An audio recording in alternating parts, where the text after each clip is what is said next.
I mean, what he's doing is, I mean, kind of cool. If he can continue to steal money and they match him the way they match him, I can't knock his hustle. So if they can match him the way how they've been matching him. Somewhere between a prank video and a protein shake, Jake Paul decided he was boxing's messiah. Forget years in the amateurs, forget dusty gyms and broken noses. Jake walked in wearing designer trunks and Wi-Fi confidence. So how do you feel like you get out of that bubble to make somebody a real boxer? It's basically hanging on by a thread, but the team, Jake Paul's team, have reportedly gone and contacted all the fighters, and the names that they're looking at contacting to fight as a late replacement. Every jab comes with a sponsorship deal, every fight with a hashtag. He's not chasing belts, he's chasing headlines. But here's the kicker, it works. The sport that once gave us Ali and Tyson now gives us influencer feuds and ring light face-offs. I haven't seen Gervonta Davis in another sexual assault allegation, lawsuits incoming, potentially criminal charges levied. We don't know yet, but we know that fight is up in the air, and I think that fight's not going to happen, and they're going to either have to move the fight back or they're going to have to look to a replacement or both. I don't know. This fight is still technically scheduled for November 14th to air on Netflix. Jake's turned boxing into a streaming event, and whether you love him or want to throw a shoe at him, you're watching. Boxing's most cursed matchup. Gervonta Tank Davis and Jake Paul were supposed to fight on Netflix. Yes, Netflix, the home of rom-coms and documentaries about serial killers. Then came the twist. Davis's legal problems hit harder than any left hook. People badly wanted you and Jake Paul to fight. Is he someone you're interested in or no? Well, you know, if you go back, you got to do your homework, look on the internet. I think he was doing a sit down on a podcast one time, and he talked about it. He said, I don't want to do an exhibition against Floyd Mayweather. Yeah. He said, I'm only doing real fights. And of course, I can't get up high in weight, but I'll fight him in a real fight at the weight that I'm at. But Jake Paul, I mean, lawsuits, allegations, investigations. The fight got yeeted into oblivion faster than a bad TikTok trend. One day, it's official. The next, it's pending review. Fans didn't know whether to buy tickets or hire lawyers. Somewhere in a boardroom, Netflix execs screamed into a spreadsheet while Jake's team hunted for a new opponent. As of right now, for what he's doing, it's good for what he's doing.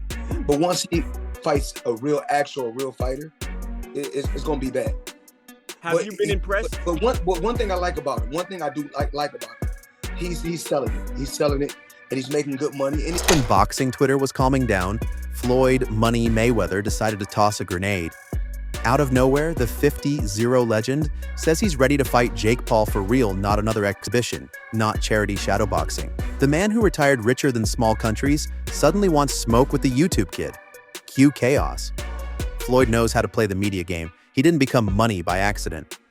Calling out Jake reignited the headlines, stole attention from the canceled fight, and reminded everyone that no matter how many influencers grab gloves, Boxing champion Gervonta Tank Davis faces new abuse claims from a woman who claims to be his ex-girlfriend. This is according to our media partner, the Baltimore Banner. Courtney Russell says she dated Davis for 5 months and recently filed a civil lawsuit accusing him of aggravated battery, false imprisonment, and other offenses. She claims Davis physically attacked her a number of times during their relationship. Russell claims the most recent incident was Monday at a Miami nightclub. Davis is scheduled to fight Jake Paul in Miami. He's still the king of the circus. Floyd calls Jake an entertainer, not a boxer. Translation? Cute hustle, kid, but stay in your lane. And honestly, he's got a point. Jake's opponents look like they were found in a retirement home with a decent jab. Still, you can't deny the spectacle, the walkouts, the viral moments, the endless trash talk. Boxing purists weep, promoters count money. It's WWE with the real bruises. The crazy part? Jake might be self-aware. He knows he's the villain, and villains sell. There are many people who believe you're the most talented fighter ever, period. So whatever you say to this question, I think is important.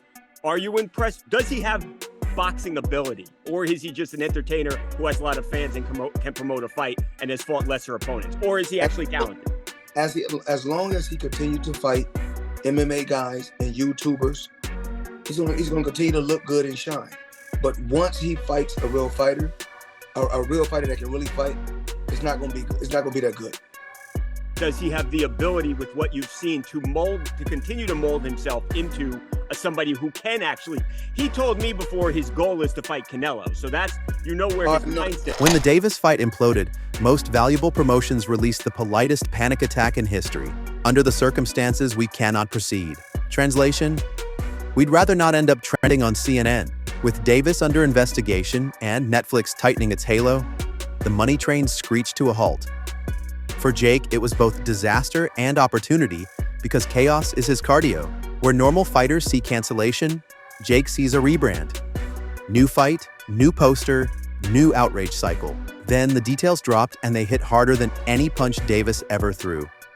His ex-girlfriend filed a civil suit stacked with more accusations than a parking ticket book: battery, false imprisonment, kidnapping, emotional distress. It read like a Quentin Tarantino script, minus the soundtrack and the cool dialogue. Within days, law enforcement opened an investigation. Sponsors ghosted faster than bad Tinder dates, and suddenly no one wanted their brand anywhere near the fight.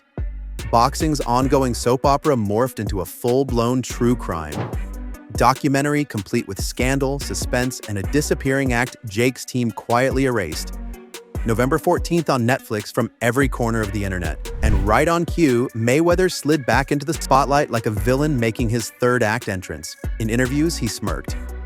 Jake Paul, too easy. The man didn't even sound insulted, just bored, as if someone had asked him to spar his accountant. But that's Floyd's genius. He sells arrogance the way influencers sell merch. Every dismissive shrug, every too easy soundbite guarantees another million views and a new wave of headlines. Because deep down, Floyd knows the score. Fighting Jake Paul wouldn't just be a fight. It would be the easiest 9-figure payday since Conor McGregor tried to box him. The internet would melt down, Jake would get humbled, Floyd would buy another diamond-studded watch, and boxing would once again prove that in 2025, the drama outside the ring always lands the biggest punches. With Tank out, Jake's team started shopping for names like they were scrolling through a boxing-themed Uber Eats menu. Ryan Garcia? Too small. Terrence Crawford? Too dangerous. Francis Ngannou? Too suicidal. Nate Diaz again? Too boring. Each rumor dropped like a teaser trailer, flashier, crazier, and less believable than the last. It was less matchmaking and more marketing theater. Every name tossed into the mix sent social media into a frenzy, and that's exactly the point. The message was crystal clear. Jake Paul needs a real fighter to silence the critics once and for all. Someone who can test whether the influencer-turned-brawler is more than just cosplay Rocky. But in Jake's world, the fight itself almost doesn't matter. It's the build-up, the buzz, the endless carousel of speculation that keeps the brand alive. Every whisper of a possible opponent, every leaked negotiation, every cryptic tweet, it all fuels the machine. His PR strategy runs on what-ifs and chaos, a formula straight out of the entertainment playbook. The suspense is the spectacle. Even when Jake's not fighting, he's still winning because as long as people are talking about who he might fight next, the show never really ends. Carl Frosch, Amir Khan, and every retired champ with a Twitter account. The moment Jake Paul laced up gloves, they came swinging not in the ring, but online. They roasted his fights like it was a Netflix comedy special. Mismatch, clown show, dangerous farce, and those were the polite ones. The old guard rolled their eyes, shook their heads, and reminded everyone what real boxing used to be. But beneath the sarcasm and shade lurks something they won't admit out loud: fear. Because deep down they know Jake didn't just crash the party, he rewrote the guest list. He didn't beat the system, he bought it. Or maybe he just wants to remind the world that even in his 50s, he's still the puppet master of the boxing world. Every time a YouTuber straps on gloves, Floyd materializes like boxing's Batman, rich, smug, and allergic to being ignored. He doesn't chase belts anymore. He chases buzz. The challenge to Jake Paul isn't about proving who's the better boxer. It's about proving who really owns the circus. And in this new age of clout and cash, Mayweather's message is clear. He built the show, and everyone else is just fighting for stage time.